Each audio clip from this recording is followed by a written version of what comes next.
இன்றைக்கு அதிமுக ஆட்சி இருக்கின்ற பொழுதுதான் இந்த லேப்டாப் கொடுத்தோம்.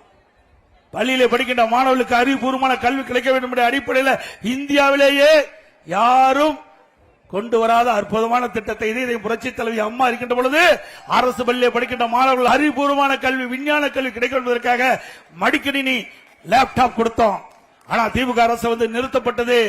வேற வழி இல்லாம நாங்கள் தொடர்ந்து சட்டமன்றத்தில் குரல் கொடுத்தோம். இது ஏழை மாணவர்கள் பாதிக்கப்பட்டு விடுவார்கள். இன்னைக்கு வசதி படைத்த குடும்பத்தில் பிறந்த மாணவ மாணவி லேப்டாப் வாங்கி அவர்கள் கல்வித்திறனை வளர்க்கக்கூடிய வாய்ப்பு இருக்குது.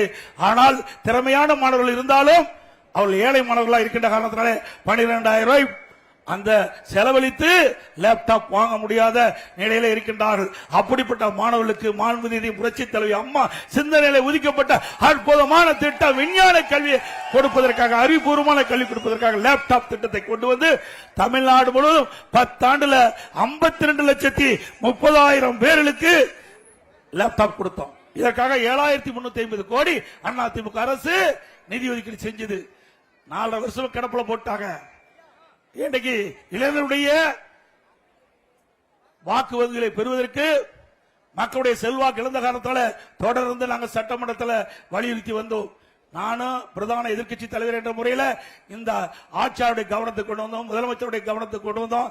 அவர்கள் செவிசாய்க்கவே இல்லை. இன்றைக்கு மக்களுடைய செல்வாக்கு இழந்துட்டாங்க, இளைஞருடைய செல்வாக்கு இழந்து விட்டாங்க. அவசரமாக கல்லூரியிலே படிக்கின்ற மாணவர்களுக்கு முதற்கட்டமாக தருவேன் என்று சொல்லி அவசரமாக கொடுத்திருக்கிறாங்க. அது அந்த லேப்டாப் தரமற்ற லேப்டாப்பா இருப்பதாக நான் கேள்விப்பட்டேன்.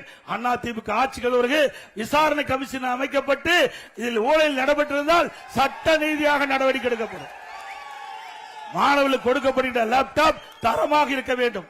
திட்டமிட்டு அதிலும் ஊழல் செய்த அரசாங்கம் திமுக அரசாங்கம் என்பதை நேரத்தில் தெரிவித்து